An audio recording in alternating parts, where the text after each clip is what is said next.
It is estimated that over 1 million people suffer from an eating disorder in the UK. Those most at risk are between 10 and 19 years of age. This is the story of 3 young people who have suffered from anorexia nervosa, the deadliest of all mental illnesses. Hiya, I'm Lindsay. I'm here with Beat to do a talk to some Year 9 students. Okay, Lindsay, I'll just sign Lindsay acts as a young ambassador for Beat, the eating disorders campaigning organisation. Constance kept a diary, describing her thoughts and fears as she fought her private battle against a disease that almost killed her. And Rob, whose unique testimony gives us some insight into the mind of a male anorexic. They don't want anorexia to remain hidden away. They want the facts to be known, because if spotted early enough with the right kind of help, this frightening illness can be defeated.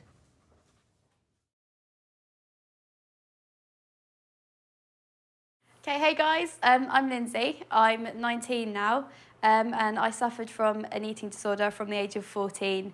I'm now just recovered, so I'd say I probably had it for about 4 years. Quite bad, it included a bit of a stint in hospital, so but anyway, I'm going to go through all that and just let you know how it came about and what happened to me when I was ill. A lot of girls, go on diets about the age of 14. A lot of my friends were doing it as well. But because I have this, this predisposition to getting obsessive, I think I became obsessive about the diet and it spiralled into an illness. My weight loss was quite gradual, and for that reason it went quite unnoticed. It was my parents that picked it up because they could see that I was limiting my food a lot, and they could see that I didn't see what they see when they would say, "Oh, you're looking slim." I'd say, "Oh no, I'm not, I need to lose some more weight." That's how it kind of became noticeable. There's loads of different things that anorexic behaviour can include. Paranoia over food, who's preparing your food, what you're eating. Deception, so you lie a lot. You lie to everyone that's looking after you, you lie to your parents, you lie to your friends. Basically, you just don't want to admit that you've got a problem because you know that means that someone's going to help you. And quite often, anorexics don't want to be helped. When I wasn't eating so much lunch, I think my friends did start to notice, and they'd say to me, "Oh, is that all you're having today?" And I would either pretend that I'd eaten more earlier, so I'd say, "Oh yeah, I've already had something at break," or "I've eaten my sandwiches already," or I would just say, "Well yeah, I'm not that hungry." And at that stage I thought that was how I felt. I knew that I was a little bit hungry, but I didn't think, oh, it's because I'm ill. It was only when my illness progressed and that the school got involved and my parents found out that my friends then started to really confront me about not eating. Detecting the early signs of anorexia is vital, but what should we be looking out for? Professor Janet Treasure is a leading authority on eating disorders. It's very important that responsible adults and friends are alert to the signs of an eating disorder, because we know that early intervention is so critical in stopping it becoming really embedded in the individual's body and personality. But what is difficult and what responsible adults around can help with is that the individual themselves doesn't think there's anything wrong. It's definitely not something that you know what you're doing. When I started dieting, I thought I was like everyone else, and when everyone's telling me to stop, I couldn't understand why. I thought that my parents had some sort of control issue over me. And even when they brought up the term anorexia and the doctor brought it up with me, I was still very close to it because I assumed that anorexia is where a girl is a bag of bones and she's not eating anything. The skills of detection are very important, and noticing that somebody has lost weight, but often they'll disguise that with sort of baggy jumpers. Being very sensitive to the cold, so wanting to sit next to the radiator, not wanting to go out, having blue fingers, a rather blue peaky nose, is a very good sign. Becoming more isolated from others, not being able to join in. But on the other hand, maybe getting A's in academic work. Experts believe that anorexics share some common personality traits. They tend to be highly competitive individuals who often put a lot of pressure on themselves to succeed. Stress can have a profound impact on the mind of an anorexic.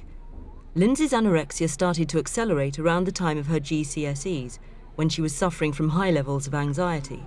She felt she needed something to make her feel good about herself, anorexia became her friend. It's sort of like something coming from outside of you and taking over your mind and telling you things that aren't true. And like for me, I knew that they weren't true, but this thing that had come in was so powerful that it stopped me from eating or from listening to the people that loved me and that were trying to help me.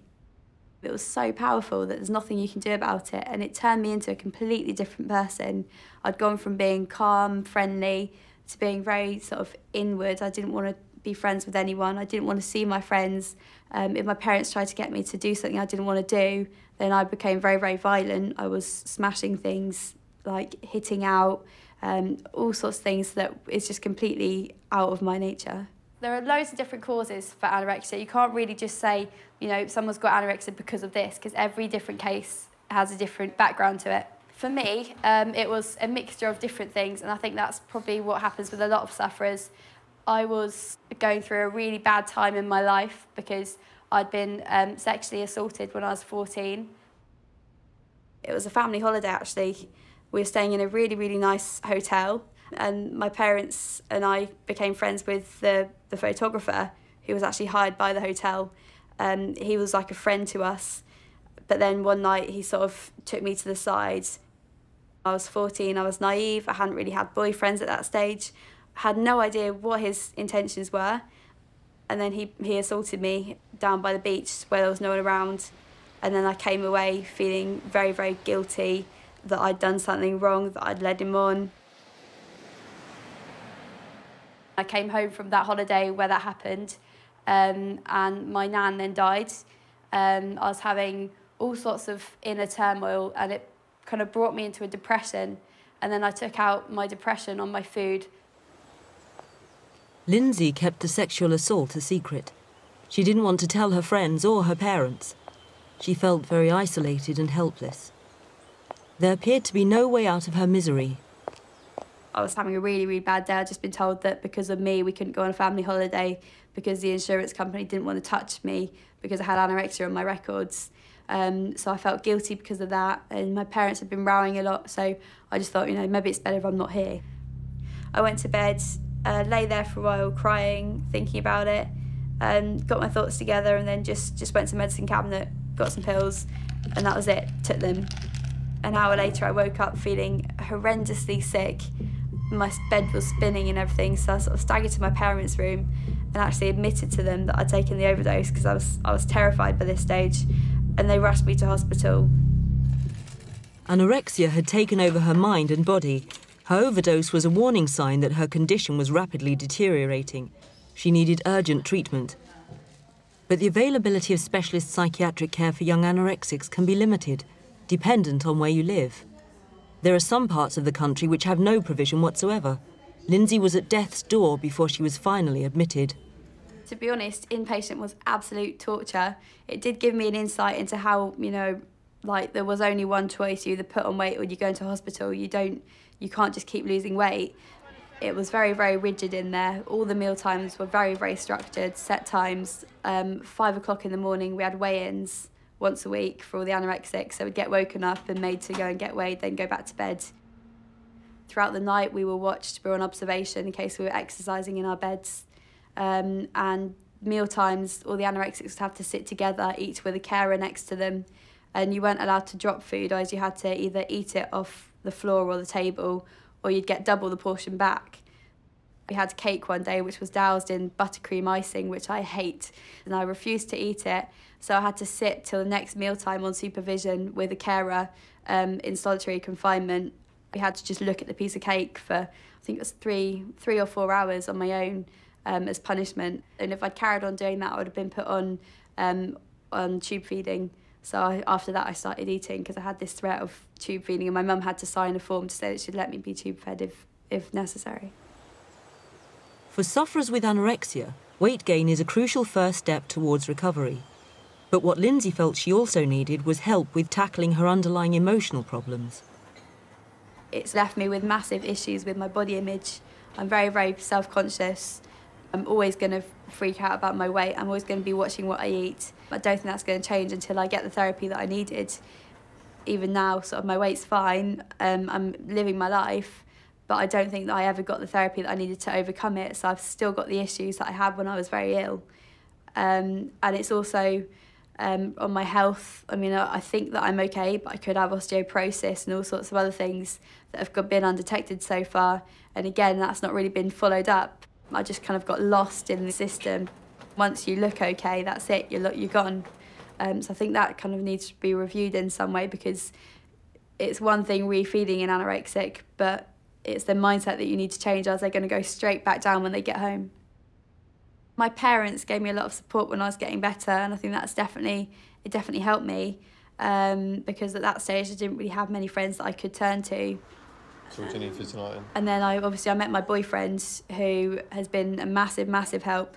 And I think he helped me to put on the weight as well, because in the last few months of my recovery, I met him and suddenly I was just wanting to be the same as him. I wanted him to see me as normal and not be thinking, oh, she's ill, she's got issues. Now I can be this weight and not be too worried because I'm with him. Oh, okay. Okay, yeah. Generally, I've just got everything back on track now. Now that my weight's up, I can start doing stuff again. I've got my friends back. It's all looking good. So it's not really comparable to the life I had when I was ill. There's absolutely no comparison. I was so miserable back then, and now I can just get on with stuff. I've got my whole life ahead of me. Currently, 1.5 million people in the UK have an eating disorder. 85% of them are female and 15% are male. That doesn't sound like much, just 15%, but if you think about it, male eating disorders don't really get covered in the media at all.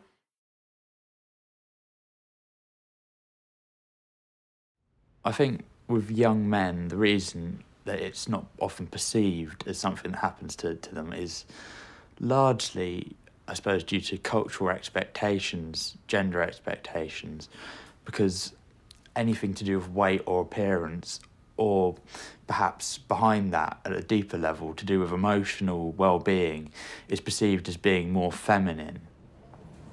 It's a common myth that only girls suffer from eating disorders. Boys get anorexia too. In fact, roughly 1 in 10 cases are male, and many more may be going undetected. Rob is 15 and lives with his dad and his mum, who works as a palliative nurse. He goes to a state school on the south coast of England. When I went up to secondary school, I became quite low, really. I mean, it took a few years, but I think I probably became very depressed towards the end of that. Felt very bad with myself and set very high expectations of myself, withdrawing and such, and began to be much more introverted than I'd ever been before, really. Triggers for anorexia in young men can include social pressures, being bullied or abused, and, in Rob's case, coping with bereavement after the death of a close friend's parent. I think I took on quite a bit of the guilt for that because I had a stable relationship with both parents. And so around this time I started to stop treating myself, really. It would be, I don't deserve any really good things to happen to me. I would, cut myself off from all social communication, really, with my friends and people at school. Also, I began to withdraw almost everything I was eating. I mean, I was eating a very small amount and exercising more. It wasn't like a conscious decision I made to say, I'm going to starve myself, I'm going to try and lose weight. I never thought that at all. But it was, I really don't deserve this. He couldn't really make himself eat something and he'd get quite upset. I think then when he got into a state, and in fact we went up to Yorkshire to stay with my brother and family, and I think he ate something, bar of chocolate, and he had to go running into the loo. And my sister-in-law then said, something happening here, really. I think there was one particular meal when we were having something really quite nice, a sort of a Thai curry or something, and he just wanted toast. And that just, to me, seemed, unacceptable, really. It seemed quite difficult to sort of push the point or talk about food. It always seemed to cause a certain bit of an issue, really. I did a bit of research on the internet. I think it was probably at that point that I came across the Beat website. There was like a list of symptoms for anorexia nervosa, And he looked down and showed Mum, and that pretty much every single one I had. He said, I think he's got anorexia, and I said, oh, surely he can't have. And I was just sitting there thinking, oh God, you know, he has. I suppose deep down I knew it, but I couldn't. It was so difficult to accept. Especially, I thought I should know all these things. I should be aware of it. And you kind of feel guilty yourself, really, that you didn't pick this up way before. And seeing your son getting thinner and thinner, and giving him a cuddle and thinking he's feeling, because we always like cuddly, you know, family, and thinking he's really thin, you know, he shouldn't be this thin. At the same time, I had very serious sort of mood swings, really. I could go from being absolutely fine to being completely despondent in a matter of minutes. And he did cut himself, which I didn't realise. So he hid all that. So I think he'd come home, and this was when I was at work, and feel guilt and all these terrible things and cut himself. One Sunday when I think things had come to a head and he was in a terrible state, and he said, look, and he showed me on his arm, and he told me that he'd done it over a period of time. I was just devastated. I couldn't believe it, that I'd not even known that he'd done that. The fact that he'd come home and cut himself, you know, at his age. I just couldn't fathom it in my head at all that he'd feel that bad to do that. My mum and dad were always on my side and tried to understand, and, you know, obviously they couldn't always understand how I was feeling about food and about school, things like that. And got frustrated at certain points, because you would. It's such a frustrating thing to see this awful thing happening to your child. Rob's health, both mental and physical, was deteriorating at an alarming rate. He was in and out of hospital as the medical profession tried to decide what was wrong and what to do with him. I was taken to hospital in a completely sort of frenzied, feral state in a way. I was just completely desperate, and I think if at that point I hadn't got help, yeah, I probably would have died. He was upstairs in bed, more or less ready to die, in a terrible state. More or less saying goodbye, really. That was it, he'd given up. And he was terrible, and that was awful, because it used to have, you know, like funny do's, terrible, like hitting himself and everything. But this particular time, he was just laid there, and it was like being at work with people that are dying, because he was saying goodbye, and that was awful, absolutely awful. Doctors are skilled at diagnosing physical illness, but less so when it comes to mental illness. A recent survey found that nearly 9 out of 10 people with eating disorders said their GP didn't understand their illness or know how to help them. Luckily, Rob's parents found one who did. I rang the GP and asked if he could come and see him, because we just couldn't carry, he wouldn't drink or anything, and we just couldn't carry on. And this GP that came was brilliant, and he'd said, I've seen this before, I understand. And he said, I'll get him back into hospital, which is what he did. He was brilliant. He understood, and I think that was the thing. Rob was eventually admitted as an inpatient to an adolescent psychiatric unit in Sussex, much to the relief of his parents. Finally, he could receive the care and attention he so desperately required. Okay, so today you've got a problem or a dilemma to solve.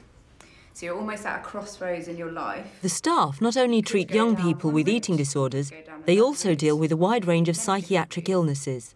What struck me more than anything else about the place was so sort of welcoming and understanding, more than anywhere else I'd ever been, really, while ill. These people, you know, seemed to understand not what I needed to hear, but what I needed to do to change things. We just finished our session, and you've got another session booked with Rob, have you, soon? I think we're due to meet next week, isn't it? Anorexia is one of the most difficult mental illnesses to treat. Group and individual therapy are important components of the recovery process. It does consist mainly, at the beginning, and as it happened for quite a long time, of, right, we're going to give you 3 meals a day, you know, snacks, puddings, you know, and you have to eat it. You can't argue, you can't reason with us, you can't bargain, you just got to do it. Often you get young people who get quite distressed when they come on the unit because they've tended to manage their problems by managing their eating, by controlling their eating. And so when they come on the unit and they're actually in a position where they can't do that anymore and they're also putting on weight, they can be actually quite distressed. And so I think that's something we have to be aware of and something we have to try and establish a relationship with our young people so we can support them through that first period. What was really stopped me from completely losing my mind in there, barely, was the fact that the staff were incredibly understanding. Can you explain why it was an all right night? Why was it all right rather than good or bad? Well, it was okay. We just did what we normally do. Yeah.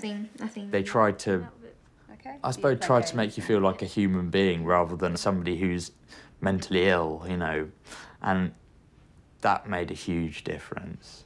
Group 1, the alkaline metals, Group 2, the alkaline earth metals, Group 7, the halogens. And Education is a key ingredient in aiding the rehabilitation of the young people.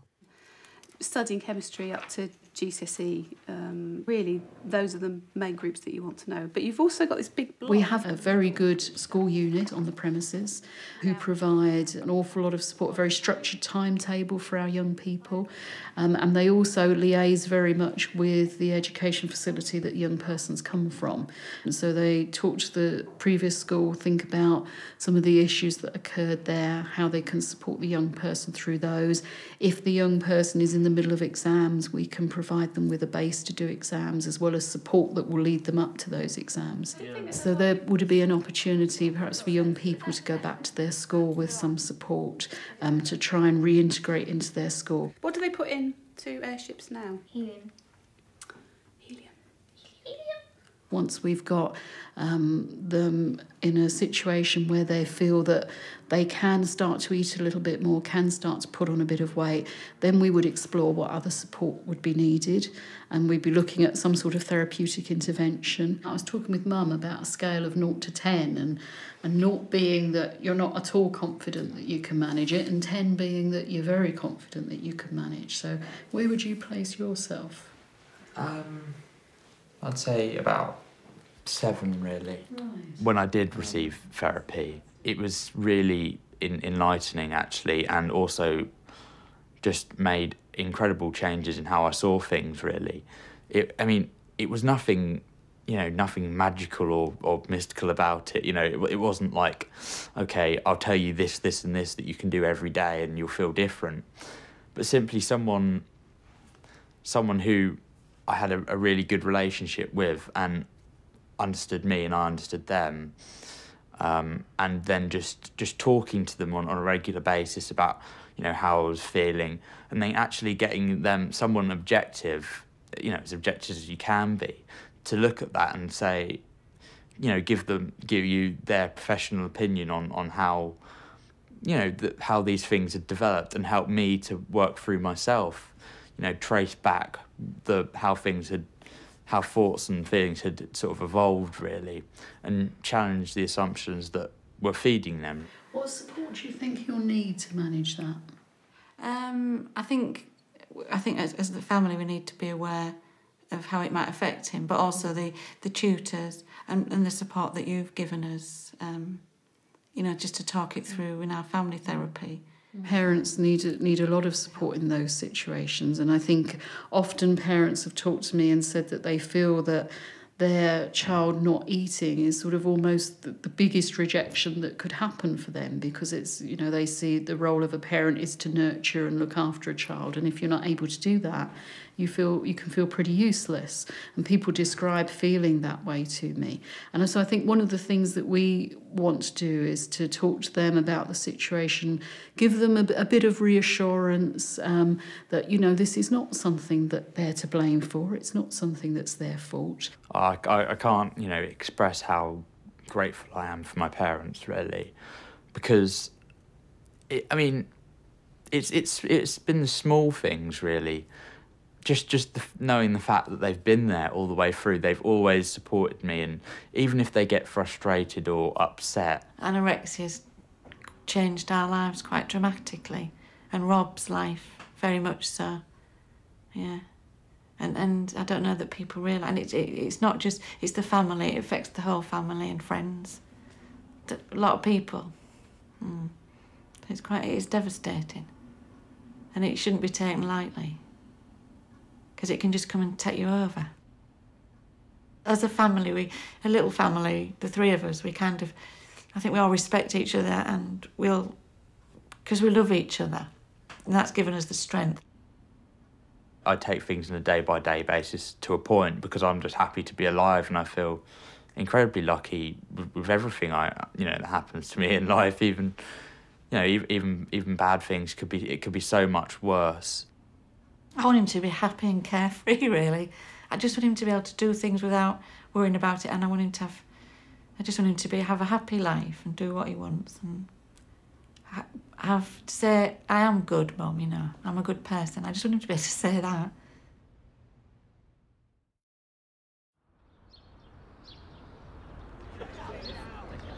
Constance is 16 years old and attends Lord Wandsworth College, an independent school in Hampshire. She was 14 when she was first diagnosed with anorexia. I love life at Lord Wandsworth College because there's a real sense of community, and I feel like everyone gets along really well, and that's really important, I think, in school life. I enjoy doing most sports here, in particular hockey, and I used to do a lot of running as well. And it was quite a big change because I never thought I was particularly any good, and I didn't have the opportunity to do much sport at my old school, so it was a real change for me coming to a school where I could do sport.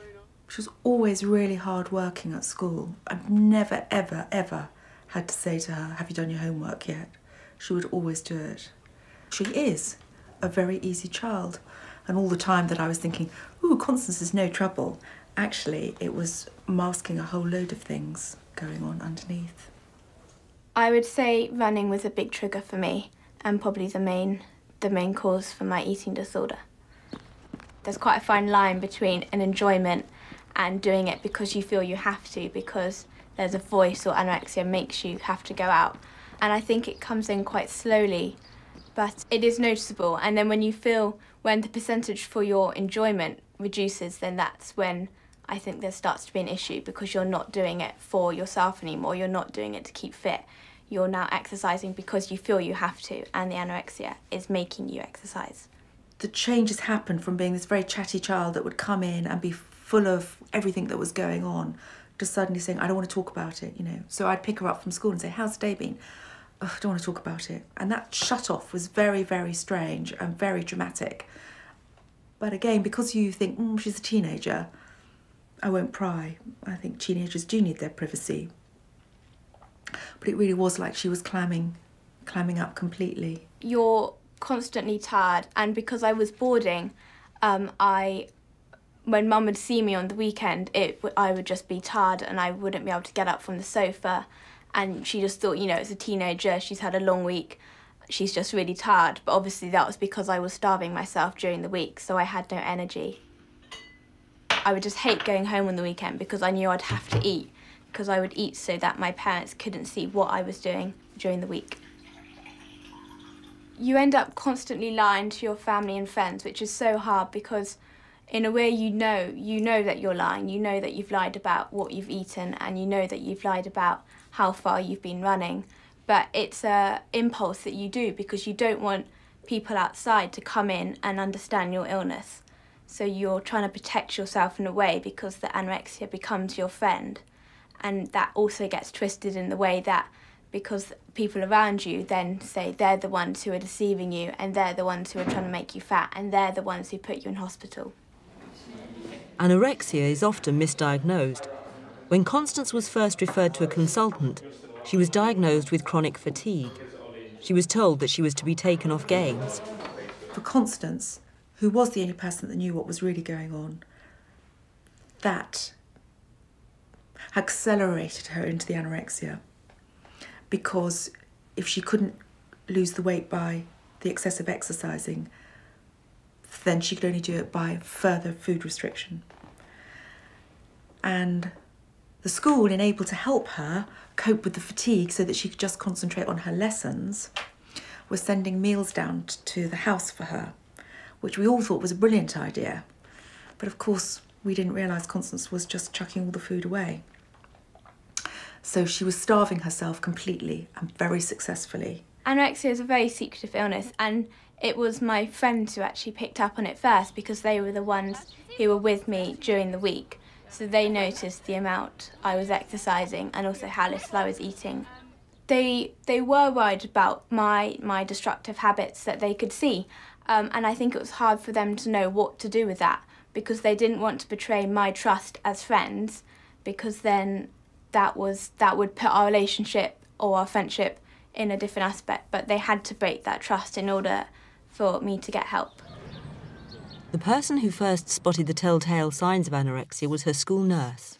Her room was very precise, everything was very ordered. She had lists of all the exercise she was doing and how many miles she was running. She could see my room was very tidy, and that's a classic sign of perfectionism that comes with it, because you want to be the best, and being the best anorexic was another thing that you wanted to achieve. I was contacted by the medical centre by the senior nurse to say there was an issue with one of the pupils.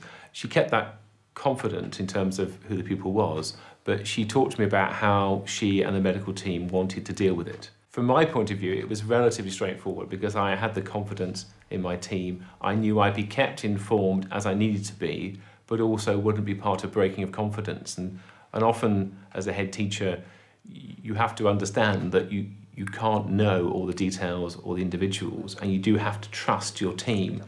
It's just sore in the throat. Okay, shall I have a little look in your throat? Sure. Okay. Our main role is listening and being able to be in a position where we know what other specialist services are around. So should the pupil then feel that they have a specific concern, that we would know who then to refer them on to.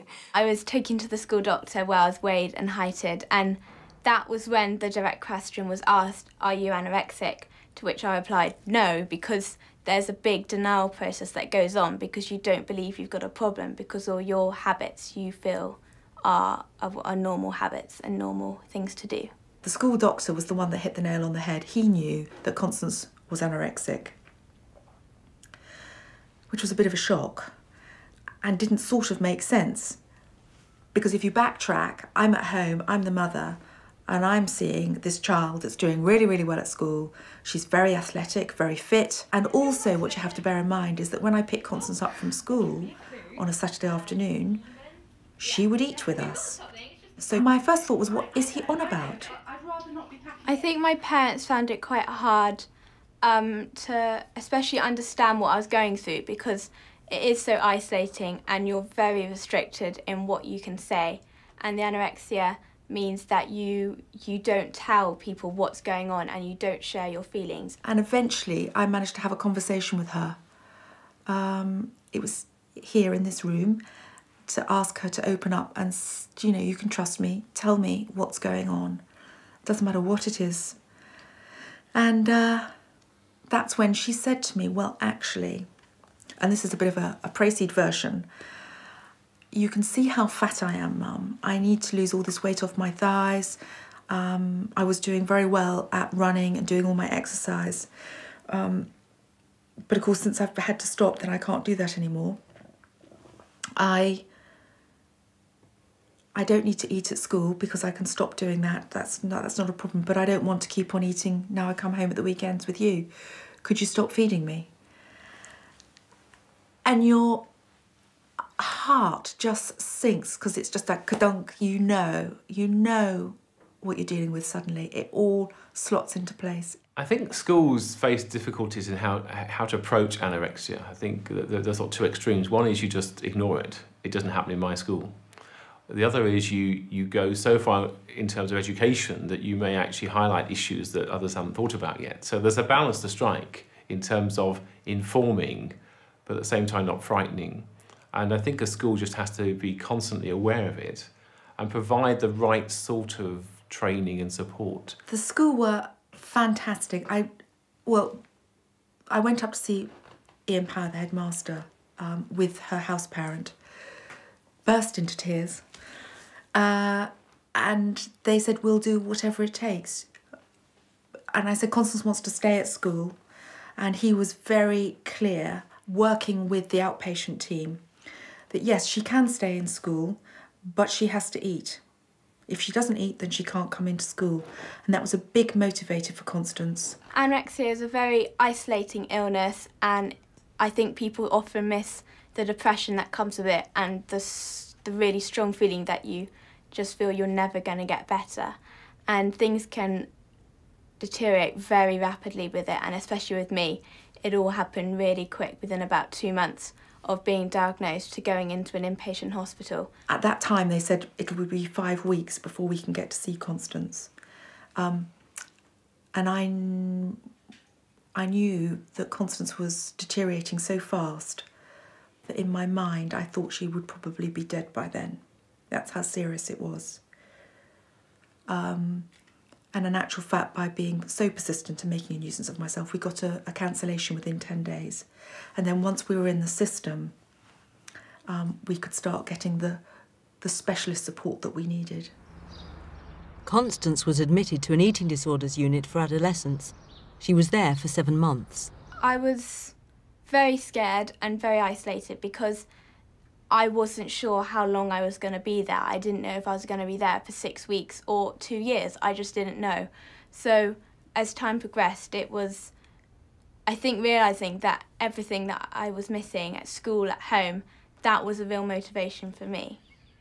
She kept a diary throughout her stay in hospital where she would write down her innermost thoughts. I had a session with my key worker in the evening, and I shared some things which were really close to me. I just don't see the point of living anymore. I feel worthless. I'm not good at anything.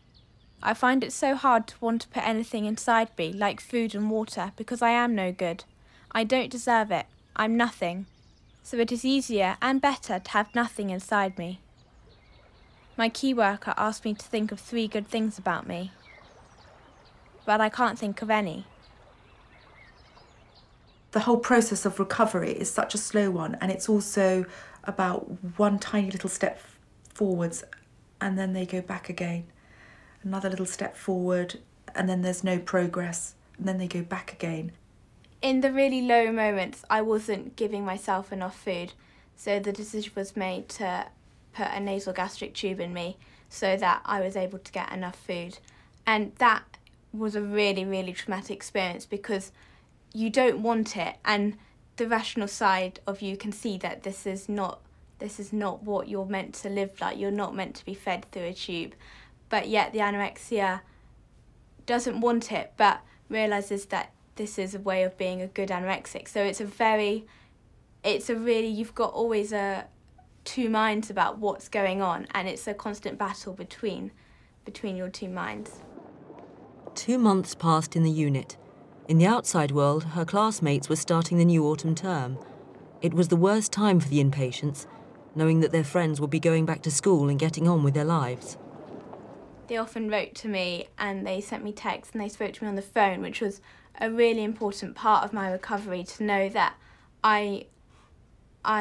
they're still thinking of me, because I think you do worry about when you're in hospital for so long that people are going to forget about you, and that was useful to still have that contact with my friends. I got a text from one of my friends tonight and it said, "Babe, there's always a tunnel out, always. You've just got to wait until you find it, which will be very soon. Everything will seem better soon.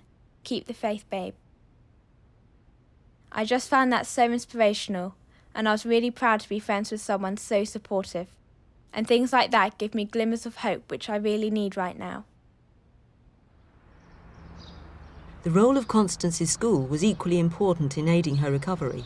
The school put in place a system whereby we could send work to her from teaching staff. Work would be marked and returned to her. But there was a balance to strike between giving her enough work almost to make her feel that she was keeping up with it, balanced against not putting too much pressure on her, even down to reducing the number of GCSE subjects she was doing, which again wasn't an easy decision to make because she's a high achieving girl. Not taking 10 GCSEs, taking 7 could have had a negative impact on her self-esteem and what she was trying to achieve. The liaison between the school and the psychiatric unit began to pay dividends as Constance took her first steps towards recovery. In the darkest moments, I didn't feel that I was going to get better, but as things started to improve, I felt like maybe this was the path that I had to take in order to discover the real me. And recovery, I think, is a lot about discovery and discovering who you really are, because ultimately being anorexic isn't a way of life, and that isn't who you are. I announced my discharge from hospital today, which was so exciting. I feel proud, and when people congratulated me, I was able to own the compliments instead of pretending that they weren't for me, which feels really important, and something that I think I can value for the rest of my life with freedom. You have to believe that you will get better, and eventually that moment when you believe that you can get better, it will come, and it's really, really important to hold on to that, because life without an eating disorder is so much better.